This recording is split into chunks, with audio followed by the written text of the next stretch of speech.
Chapter 28 At the Star Theatre, Part 1.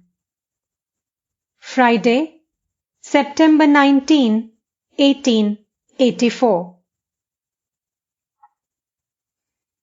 It was Mohalaya, a sacred day of the Hindus, and the day of the new moon. At 2 o'clock in the afternoon, Sri Ramakrishna was sitting in his room with Mohendra Mukherjee, Priya Mukherjee, M, Baburam, Horish, Kishori and Latu. Some were sitting on the floor, some standing, and others moving about. Hazra was sitting on the porch. Rakhal was still at Brindabun with Balaram. Muster to the devotees. I was at Captain's house in Calcutta. It was very late when I returned. What a sweet nature Captain has! What devotion! He performs the Arati before the image. First, he waves a lamp with 3 lights. Then, a lamp with 1 light. And last of all, he waves burning camphor. When performing the worship, he does not speak. Once, he motioned to me to take my seat. During the worship, his eyes become swollen from spiritual emotion. They look as if they have been stung by wasps. He cannot sing, but he chants hymns beautifully. In his mother's presence, he sits on a lower level. She sits on a high stool. His father was a Havildar in the English army.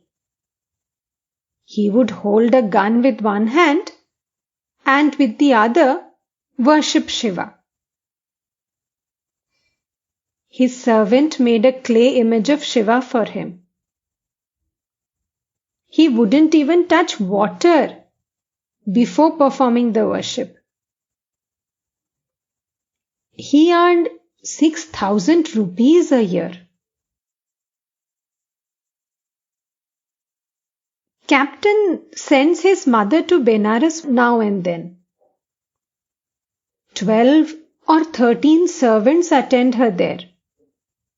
It is very expensive. Captain knows the Vedanta, the Gita, and the Bhagavata by heart. He says that the educated gentlemen of Calcutta follow the ways of the Mlecchas. In his earlier years, he practiced Hatha Yoga. That is why he strokes my head gently when I am in Samadhi. His wife worships the deity in another form, that of Gopala. This time, I didn't find her so miserly. She too knows the Gita and other scriptures. What devotion they have! They cooked a goat curry. Captain said they could eat it for 15 days. But she said, no, only 7 days. But I liked the taste of it. They serve a very small quantity of each dish. But nowadays, they give me good portions, since I eat more than they do. After the meal, either captain or his wife fans me. They are very pious souls and show great respect to holy men. The people of Upper India are greatly devoted to sadhus. The sons and nephews of the Jang Bahadur of Nepal once visited the temple garden. Before me, they showed great respect and humility. Once, a young girl of Nepal came to see me with captain. She was a great devotee and unmarried. She knew the whole of the Gita Govind by heart. Dwarika Babu and the others wanted to hear her music. Footnote: Dwarika Babu, a son of Mathur Babu. Footnote ends. When she sang the Gita Govind, Dwarika Babu was profoundly moved and wiped the tears from his eyes with his handkerchief. She was asked why she was not married. She said, "I am the handmaid of God. Whom else shall I serve?" Her people respect her as a goddess, as the scriptures enjoin.